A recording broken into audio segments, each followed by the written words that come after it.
हैं कि श्री किशोरी जी श्री सखियों के साथ श्री रामभद्र का दर्शन करने जाती हैं। सब दोनों एक दूसरे को देखते हैं, दिव्य अनुराग का उदय होता है।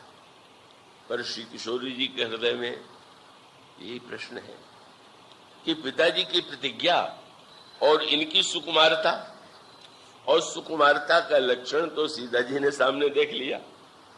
जिस समय श्री राम लता कुंज से प्रकट हुए तो हाथ में फूल का दोना, उसमें रखे हुए थे फूल, और जब निकले तो क्या देखा किशोरी जी ने कि भाल तिलक श्रम बिंदु सुहाए, माथे पर पसीने की बूंद।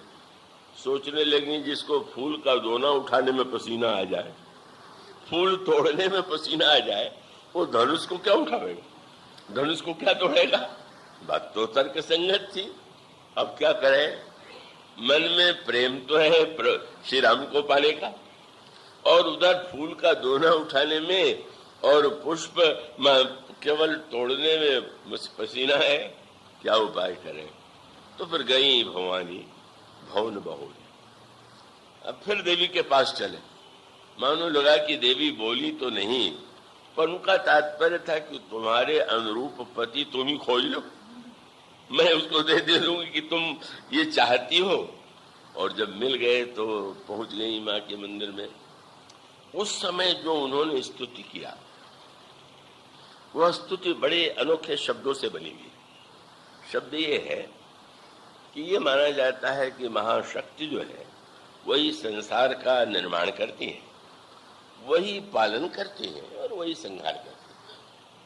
तो अब जहां तक निर्माण और पालन की बात है वो तो अच्छी लगती है, पर जब ये पढ़ें कि वो महाशक्ति जो है संसार का विनाश कर देती है, संहार कर देती है, तो लगने लगता है कि मां और विनाश कर दें, ये तो बड़ा कठोर सा कार्य है।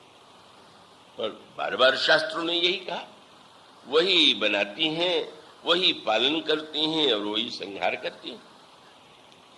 चाहे वो श्री सीता जी को महाशक्ति कहा गया हो, चाहे पार्वती जी को कहा गया, यही कहा गया कि वही बनाती हैं जो सृजत जग पालत हरत रुख पाई कृपा निधानी। अब वहां पर थोड़ा शब्द का आनंद ये है, मैं आशा करता हूं कि उसको उस दृष्टि से आप सुने समझेंगे कि सीता जी स्तुति कर रही हैं, जय जय गिरिवर राज किशोरी, हे गिरिराज हिमालय की पुत्री आपकी जय हो। जय महेश मुख चंद्र चकोरी, हे शिव के मुख चंद्र की चकोरी आपकी जय हो। जय गज बदन हड़ानन माता, आप गणेश जी और स्वामी कार्तिक की माता हैं, आपकी जय हो। पर वहां एक जो पंक्ति है उस पर ध्यान दीजिए। किशोरी जी कह सकती थी कि संसार का निर्माण, पालन और विनाश आप ही बनाती हैं, आप ही पालन करती हैं, आप ही विनाश करती हैं। तो सुनने वाले को अच्छा नहीं लगेगा। जीवन सबको प्रिय लगता है, जीवन का में जो जीवन के सुख है पाना अच्छा लगता है, पर मृत्यु तो व्यक्ति को अच्छी नहीं लगती। मृत्यु से तो व्यक्ति बड़ा घबराता है। मानो सीता जी ने जो शब्द चुना वो थोड़ा हिंदी शब्द का एक विशेष आनंद है, और शब्द आपने पढ़ा होगा, उसमें कहती हैं भव भव विभव पराभव कारण। हे देवी, आप ही भव की भव है, संसार को जन्म देने वाली। फिर पालन की जगह पर विभव शब्द का प्रयोग किया गया। भव भव विभव, विभव भी पालन नहीं, विभव आप ही, और संहार के लिए विनाश नहीं, पराभव। अब इसमें ध्यान देने की बात यह है कि भव भव विभव पराभव कारण। मानो अगर कोई देवी पार्वती से पूछ दे कि देवी आप भव को भव बनाती हैं, जन्म देती है, भी ठीक, विभव दे और बड़ी अच्छी बात है, पर ये पराभव। और तब देवी पार्वती कहेंगी कि तुम्हें लगता है कि तीनों अलग है, पर तीनों में ही तो भव है, तीनों में जो भव है हमारे शंकर ही तो तीनों में, चाहे वो विभव हो, चाहे भव हो, चाहे पराभव हो। मानो एक ही शब्द, भव भी वही, विभव भी वही, पराभव भी वही। मानो वह बताना चाहती है कि प्रत्येक वस्तु में, प्रत्येक घटना में जब हम शिव को देखेंगे तो आनंद हो जाएगा। और घटना को केवल बाहर किसी दृष्टि से देखने की चेष्टा करेंगे तो हमें कभी प्रसन्नता होगी, कभी दुख होगा। तो जानबूझ करके यह बताया गया।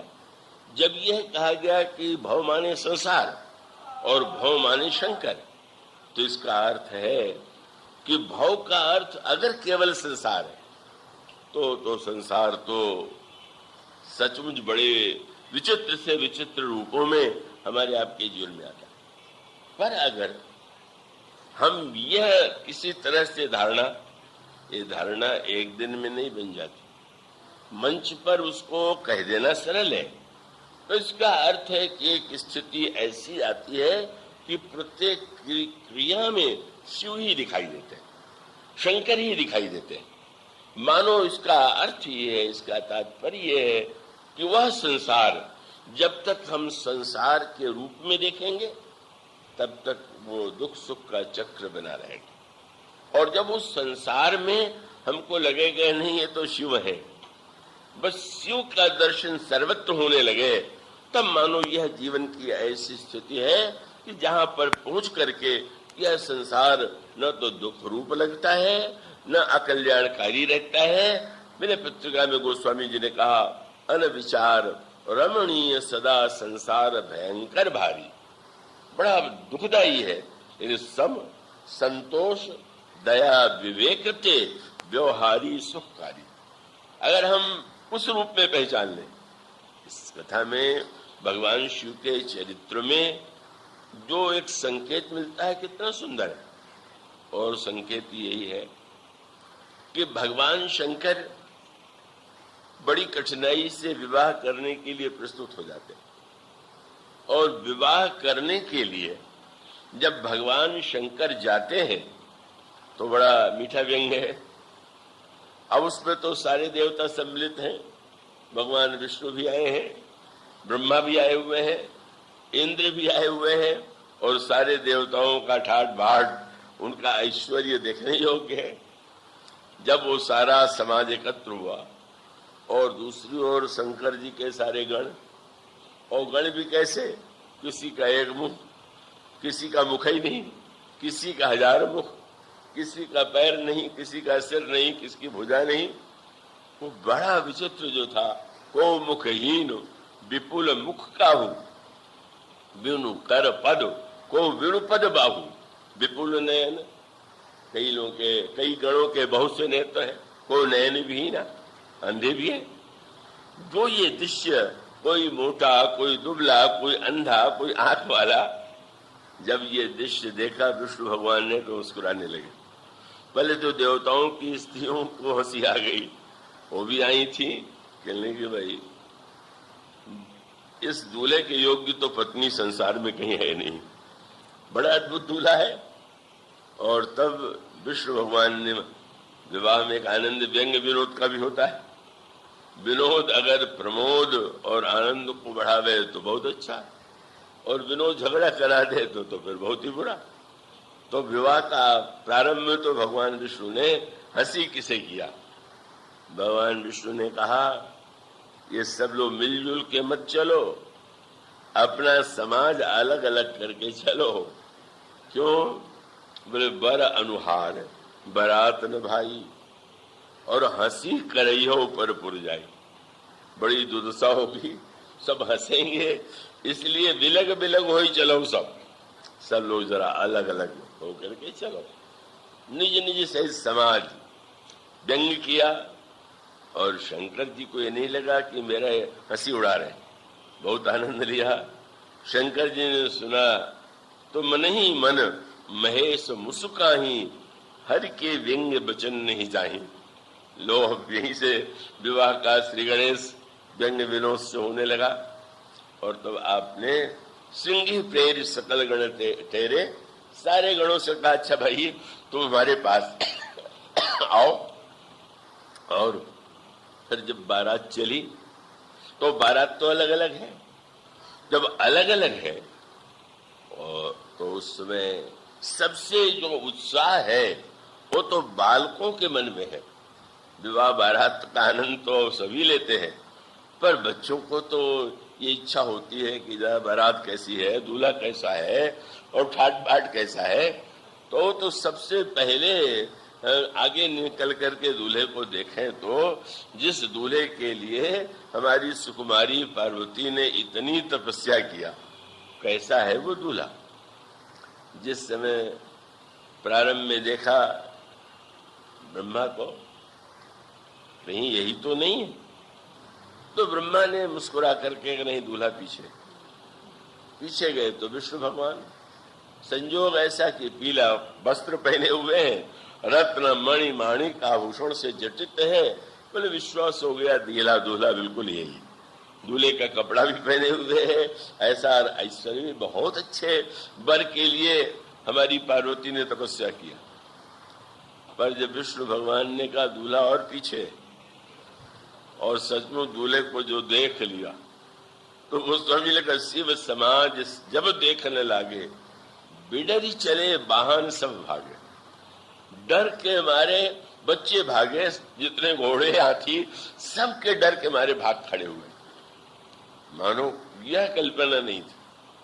ब्रह्मा को देख करके जन्म, विष्णु को देख करके पालन, पर शिव तो कहते हैं संहार के देवता है।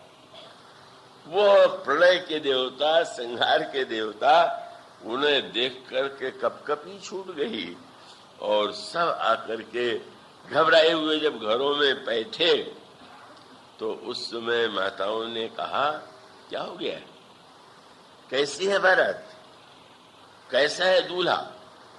तो उन्होंने यही कहा कि 2-3 बात समझ लो। क्या?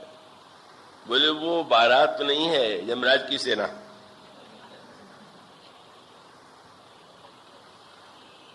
जम के धार किदों बरियाता। अरे भाई ठीक है, बारात में ऐसे भी लोग होते हैं, दूल्हा तो अच्छा है ना। बोले दूल्हा, अरे वो तो बड़े बहुरा पागल है, सारे जो आसपास है वो यमराज की सेना है और दूल्हा बिल्कुल पागल है। तो पूछा क्या दूल्हे ने पत्थर उत्थर फेंका क्या, गाली दी? बोले कुछ नहीं। तब बोले जब विवाह में कोई बैल पर चढ़ के आवे तो पागल ही होगा। अरे इतने वाहन संसार में हैं, कोई बैल पर चढ़ के बर बहुरा बस असवारा। और एक बहुत बड़ी बात उन्होंने कह दिया, क्या? विवाह, विवाह न जाने कौन देखेगा, जो जियत रही बारात देखत पुण्य बढ़ते ही कर सही। इनकी बारात देखने के बाद जो जिंदा रह जाए समझ लो उसने बड़ा पुण्य किया होगा। वो तो बाराती देख के मर जाएंगे, विवाह कौन देखेगा। पर बहुत मीठा वाक्य कहा गया, समुझ महेश समाज सब जननी जनक मुस्कान। माताएं मुस्कुराने लगी, पिता हंसने लगे। शास्त्रों में उन्होंने पढ़ा था शंकर जी का रूप क्या है, शंकर जी का वेश क्या है। पर भाई हंस करके उन्होंने बच्चों को समझाया, अरे तुम्हें पता नहीं। पर समझाने वालों ने सचमुच जब देखा, समझाना दूसरों को सरल है, चित्र में देखने में डर नहीं लगता। चित्र में चाहे शेषनाग को देख लीजिए, चाहे बाघ शेर को देख लीजिए, कोई डर थोड़ी लगता। पर एक शेर सामने आ जाए तब क्या दशा होगी। मानो संकेत ये था कि जिन माताओं ने बच्चों को समझाने की चेष्टा किया, जब उन्होंने शिव को देख लिया, बड़े आनंद से दूल्हे का स्वागत करने के लिए सोने का थाल का दीपक जला करके और मैना जी सखियों के साथ गीत गाते हुए दूल्हे का परिछन करने आई। परिछन चली हरही हरसानी, प्रसन्न हो करके शिव का परिछन करने चली। समझ के आई, पता लगाया दूल्हे का नाम क्या है। बोले शिव, शंकर है। वाह वाह, कितना सुंदर नाम। पर जब जा करके देखा तो कहा कि कौन कहता था कि इसका नाम शिव है, इसका नाम, बोले विकट बेस रुद्र ही जब देखा, ये शिव है कि रुद्र है। इतना भयावना, इतना सांप बिच्छू सर्प भूत प्रेत पिशाच, कौन करे इस दूल्हे का स्वागत। थाल पटक दिया, आरती बुझा दी गई, मानो यही संसार का स्वरूप, शिव ही संसार है, संसार ही शिव है।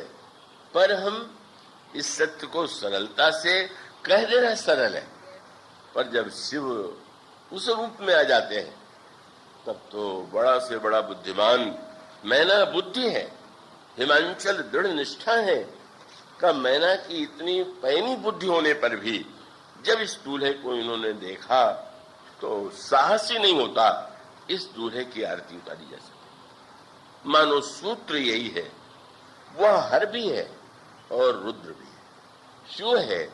इसीलिए जिस समय भुसुंडी शर्मा को शंकर जी ने शाप दे दिया, उस समय भुसुंडी जी के गुरुजी ने प्रार्थना करते हुए कहा, करालम महाकाल कालम, आप बड़े भयावने हैं, साक्षात महाकाल है। पर उसके बाद अगला शब्द क्या है, करालम महाकाल कालम कृपालम, महान कराल बहुत भयावने, आप परम कृपालु। और इसका अर्थ ये है, बाहर देखेंगे तो कराल है, बाहर देखेंगे तो भयानक है, कश्यू को देखेंगे तो अशुभ वेश शिव राम कराला। संसार में अनेक लोग ऐसे हैं जो देखने में बड़े शिव लगते हैं पर भीतर से हृदय अशिव है, और शिव जो है बाहर से सबको समेटे हुए।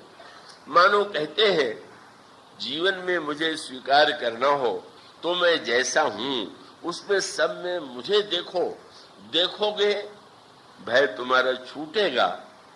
वो छूटना सरल नहीं था, वो प्रसंग उसकी विस्तार से व्याख्या करने की चेष्टा की जाएगी।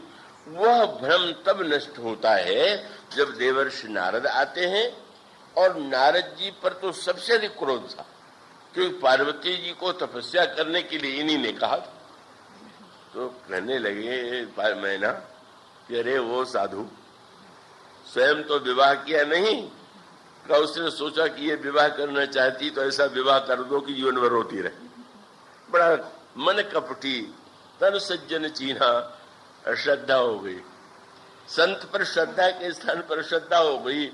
ये साचे हूं उनके मोहन माया, उदासीन धन धाम न जाया, पर घर घालक लाजन भीरा, बांझ की जान प्रसव की पीड़ा।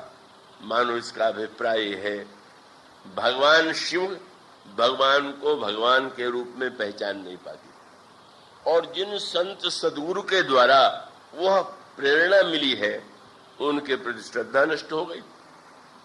तब जो दुख हुआ, और यहां तक कि मैं आत्महत्या कर लूंगी। अनेक लोग जब आत्महत्या कर लेते हैं, क्यों कर लेते हैं? उनको लगता है कि ये संसार बड़ा दुखदाई है, ये संसार रहने योग्य नहीं, तभी तो प्राण दे देते हैं।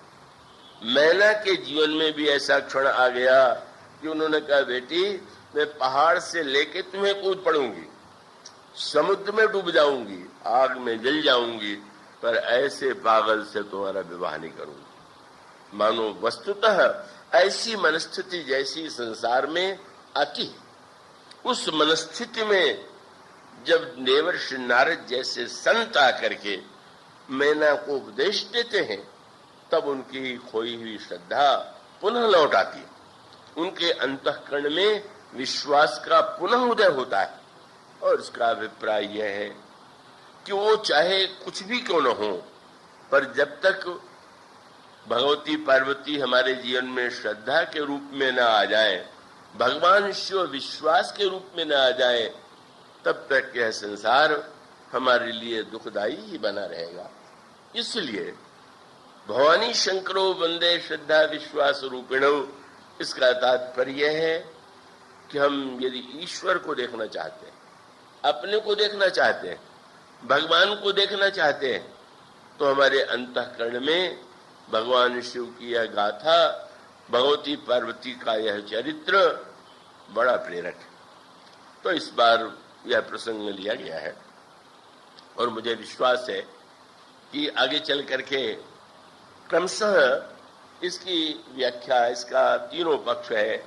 शंकर जी का एक आदि भौतिक रूप है, शंकर जी का एक आदि दैविक रूप है, शंकर जी का एक आध्यात्मिक रूप है, और तीनों रूप हमारे आपके जीवन के लिए आवश्यक है। आदि भौतिक रूप में उनका क्या उपदेश है, आदि दैविक रूप में उनका क्या तात्पर्य है, और आध्यात्मिक दृष्टि से उनका क्या स्वरूप है, यही राम कथा के पहले रामचरितमानस में बड़े विस्तार से सुनाया गया है। और इसका सीधा सा अर्थ ये कि पहले हम भगवान शिव और पार्वती को अगर जीवन में सही सही पा लें, उतार लें, तो श्री राम या श्री सीता या जो उनका महच्चरित्र है उसे हम हृदयंगम कर सकते हैं।